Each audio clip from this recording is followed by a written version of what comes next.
జిల్లా పొద్దుటూరు శివాలయంలో ఆలయ జూనియర్ అసిస్టెంట్ శివప్రసాద్ అవినీతికి పాల్పడ్డాడు. కోట్ల రూపాయల భారీ కుంభకోణానికి తెరలేపినట్లు ఆరోపణలు వెల్లువెత్తుతున్నాయి. తన అక్రమాల నుంచి తప్పించుకునేందుకు వాలంటరీ రిటైర్మెంట్ ఇవ్వడానికి రంగం సిద్ధం చేసుకున్నట్టు సమాచారం. శివాలయంలో స్వామివారితో పాటు అమ్మవారి నగలు, కోట్ల రూపాయల దొంగ చెక్కులతో క్యాష్ చేసుకున్న శివప్రసాద్ మాజీ EO Ramachandracharyulu, assistant commissioner Shankar బాలాజీలపై ఉన్నతాధికారులు విచారణ చేపట్టారు.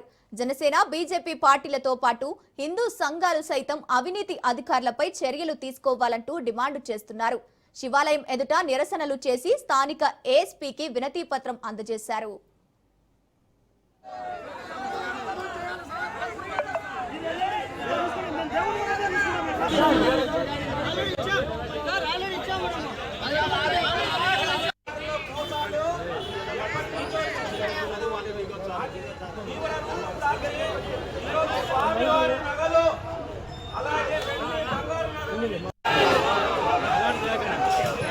దయచేసి ఎవరు కూడా ఆటో వాళ్ళతో గొడవ పెట్టుకోవద్దు.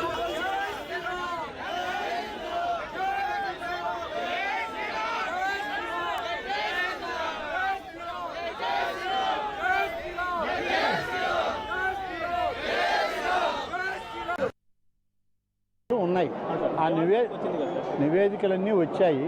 నివేదికల్ని దానికి సంబంధించినటువంటి దాన్ని ఎంక్వైరీ అధికారులు ఎంక్వైరీ చేస్తున్నారు. పూర్తిగా నివేదిక పూర్తయిన తర్వాత రాష్ట్ర ప్రభుత్వానికి సమర్పిస్తారు.